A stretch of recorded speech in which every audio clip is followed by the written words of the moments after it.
Hello, everybody. Can you hear me?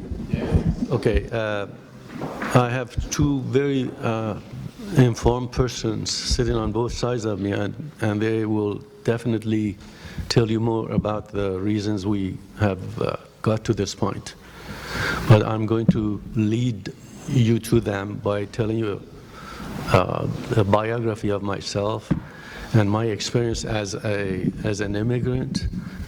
And I'm going to, at the risk of being an advocate for the Iranians, I'm going to represent their viewpoint. I came here more than half a century ago. I was very small. And I made two important choices in my life besides proposing to my wife. It was a decision to become a U.S. citizen.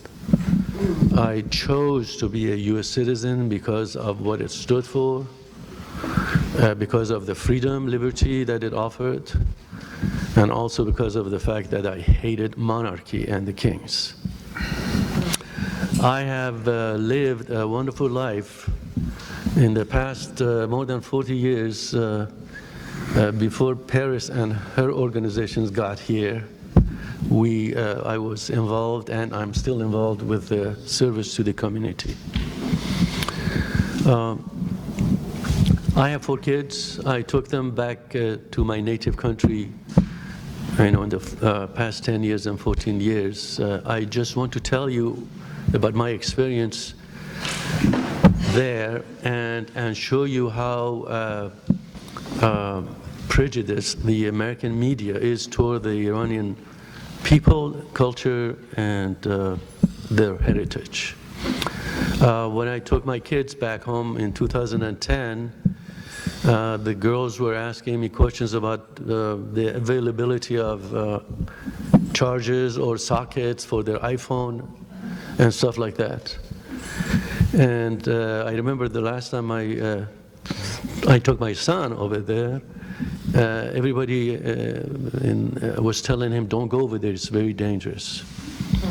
The same thing was said when I took my daughters over there.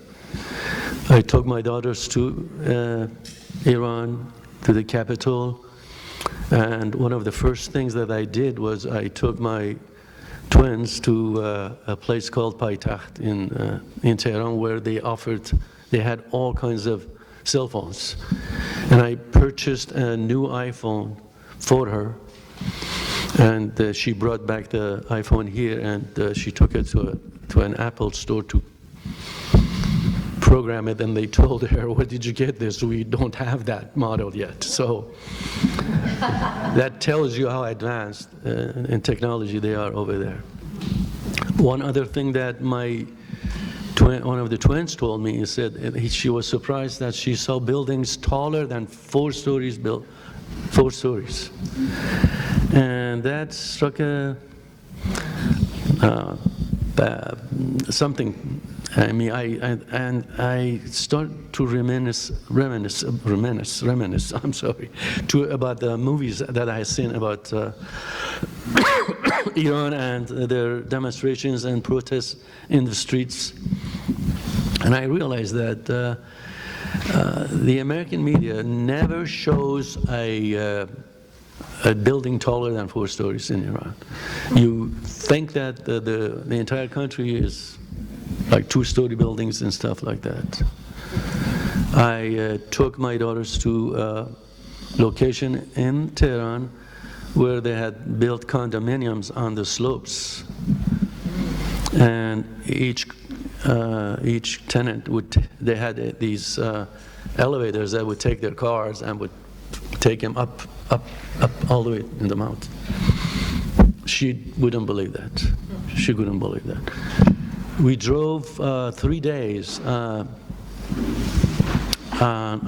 the shores of the Caspian Sea in the north. 3 days we drove, and we didn't see one desert. Everything was green. Everything was like Monterey. And you never see that. You never see a good picture, a beautiful picture about Iraq. You never see the jungles, the woods. You only see problems, demonstrations. And the only way the American public is exposed to the Iranian culture is through the movies that are awarded an Oscar or an award in a Cannes Festival in France. And somehow all of them have to do with problems in Iran, with poverty, people fighting. You never see anything beautiful about the Iranian people.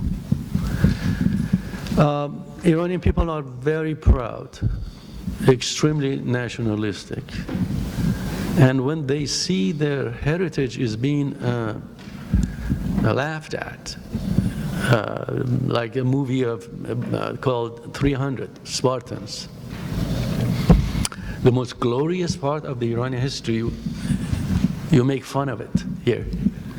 I mean, how could you do that to the Iranian people by depicting the King Xerxes as a pedophile, crazy idiot, and a monster? How could you have a movie like Not Without My Daughter, which starred by Sally Fields, I believe, which is total nonsense. How could Hollywood so shamefully depict Iran in a wrong way? My son is here right now. I watched a movie called The Suicide Squad. It's a PC comic, you guys, like Superman, okay? And in the movie, there's a section that people talk about terrorists in the plot, and they say the terrorists were trained in Tehran, Iran, in a DC comic. Of course, there are movements in this country that support the women movement, for instance. They should be applauded. If you remember, Shirin Ebadi received the Nobel Peace Prize. An Iranian actress received a nomination for Oscar, supporting actor Geshori Aglashlus. And when I came back here, I thought about this, and I have observed. I've been watching the news that is fed to us every day by the mainstream media, and then I go and check other countries and other web bloggers, then I see a totally different story. I thought that was only an Iranian issue, but now I see it is not an Iranian issue. It is our issue right now. There seems to be that the news media is not, it's out of control. They don't tell us what the truth. It's a rule of oligarchy. The media is controlled by billionaires, by special interest groups, by these people in the lobbies, I should mention.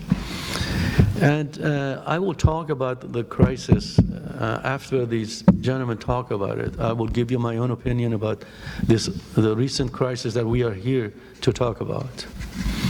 I need more time, but right now I have to give the mic to my esteemed colleagues here, and I will get back to you guys later. Thank you. All right.